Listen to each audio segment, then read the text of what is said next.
Good morning. It is 4:20. It's a very special day for a few of you. It is Monday morning. It's not 8 o'clock, and I wanted to reach out and do a short video because things have gotten a little weird from a statistical perspective, and I haven't done one of these in a while.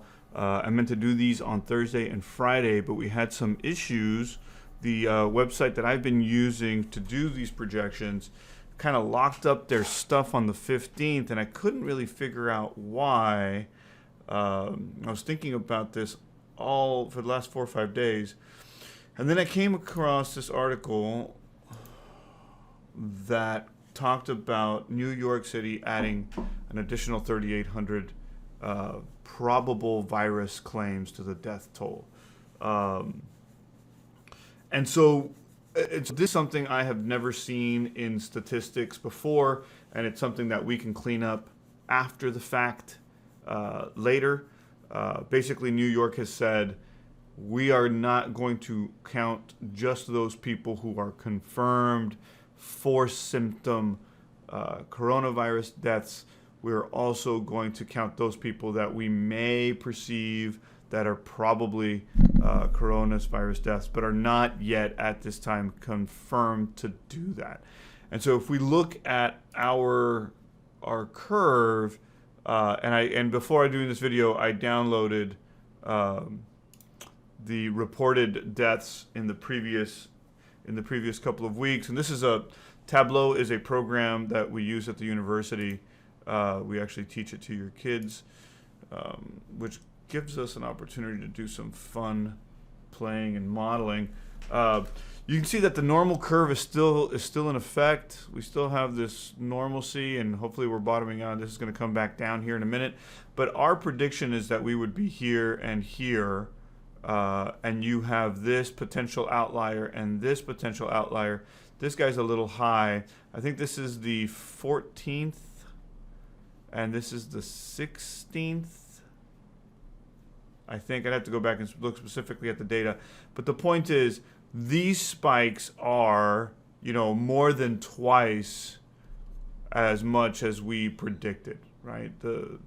There's 2,500 additional deaths here than what we predicted, and it was really, really difficult to figure out why those guys were there and why we were so far off in these numbers. Even then, we are much, even if these numbers were accurate, and I'm not saying that there are, but there's just a difference in the way that we measure them. They're still well lower than anything that the White House ever put out. So what's happening here? What's happening here is that we have two different types of measurements. This number, or some number in here, is what would normally be reported as part of this curve, right? This is normally reported, confirmed cases. And this number up here, as well as I can tell, is suspected cases. And this number up here at the top, I don't know if these are reported on one day or whatever, which brings us to the different types of graphs that we're seeing. There are models like this one that shows on the day that the death is reported, right? Which is different from day of death, right? You can think about the real tragic stories where people are found in their homes or in the nursing homes. And so we are talking about the day of reported, day of death. We also have suspected deaths versus confirmed deaths, right? And so this really, what all of this stuff does is it muddies the water. And now we as statisticians have a really difficult time trying to say, hey, this is what the next number should be. And I've gotten some questions on this, like, how come you said this and the number was actually this? And how come you said that and the number was actually something else? And the answer is we're in the middle of, it's very rare for us to get public attention on something that's this big in the middle of the action. And so there is a political change that has occurred specifically in the city of New York that has shifted the manner in that we are doing, that we are measuring this number. And so these spikes really scare, this spike here and this spike here really scare us because they are so far away from our predicted numbers that that they're really scary. As a matter of fact, let's go back to the COVID ones and say this is about 5,000 deaths on the day. If we were to go back to this guy and look at 5,000s, I mean, we're still within, we're probably a deviation and a half out from the norm, from our expected, which is still technically within range.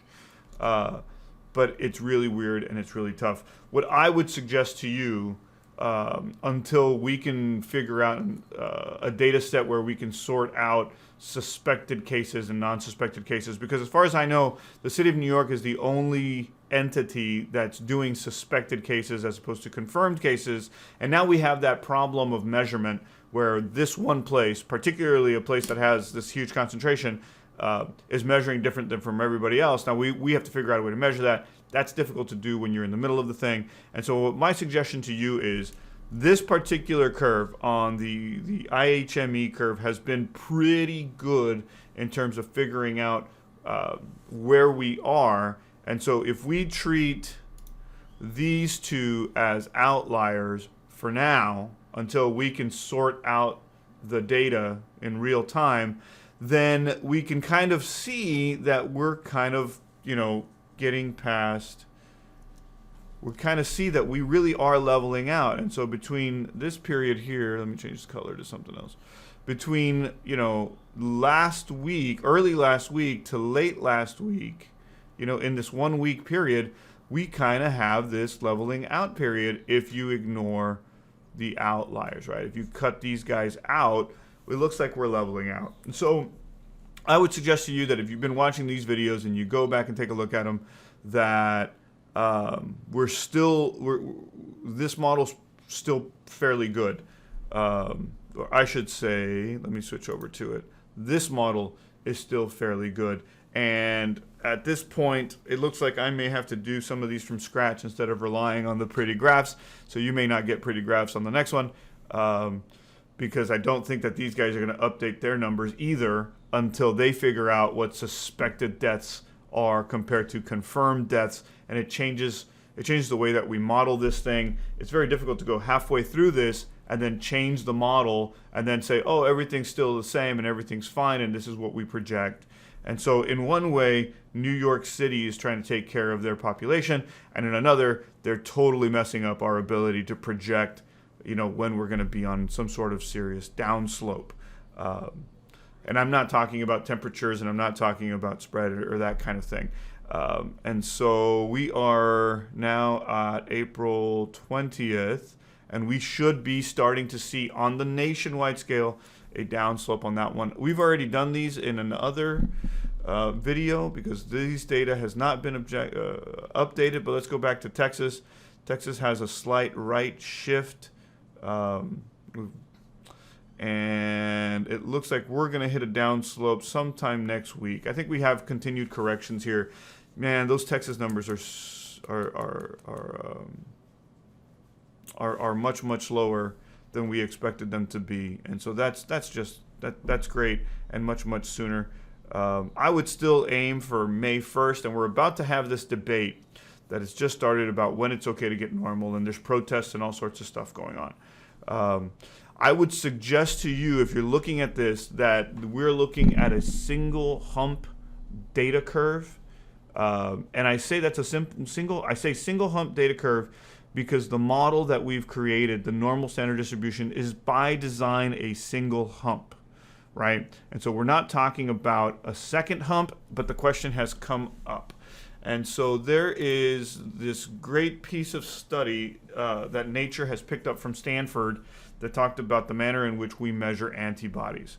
And so again, this is the Nature turns around and says there's a 50-fold increase in coronavirus infections, which if you get into this thing, it says, you analyzed 3,300 people and found that 1 out of every 66, or 2-3%, 1.5% of the population probably has it in Santa Clara County, so northern, San Francisco, San Jose area, which means that 80,000 out of 50 to 80,000 out of a population of 2 million have had the virus at some point in time, as well as we can tell.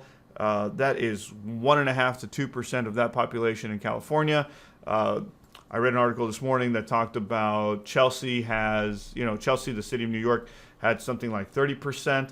All of that is woefully lower than what we thought the national infections were going to be like.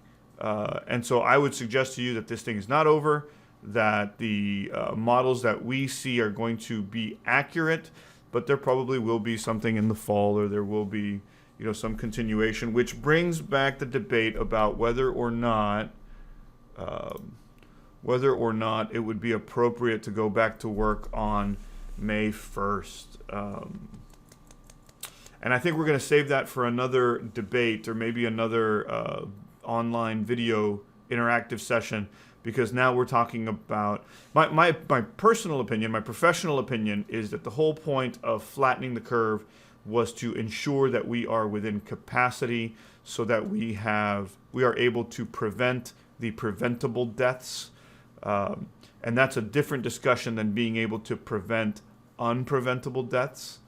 But it is potentially perceived as a heartless discussion, and maybe one we should have interactively, instead of me just pontificating on our inability to prevent some deaths. And I think what's happening is that folks are starting to, they've missed one paycheck, they've missed two paychecks, and it's starting to hurt in a couple of different places. And yeah, I know, we get it. So, I hope that helps. I hope that helps explain why we haven't put out more data and why you haven't seen more forecasting. There is a big monkey wrench in our ability to measure which deaths are confirmed cases and which deaths are not confirmed cases. And there's not much more that we can do right now. And so I assume that my fellow statisticians in Washington State are scratching their heads the way that I'm scratching my head. And I think what we are going to do is try to find a data set that has actual confirmed COVID deaths and not suspected, eliminate the suspected deaths, and then try to continue our modeling process from that. And so that's after I do my real work today, after I do my real job today, that's what we'll be trying to focus on finding. So see good luck. See you on the next time. It looks like we're just now getting past the hump, and we should have some state of normalcy in the next couple of weeks, whether or not you agree with the protesters. So light at the end of the tunnel stuff, and hopefully things will work out here in the next couple of weeks. Good luck to all of you.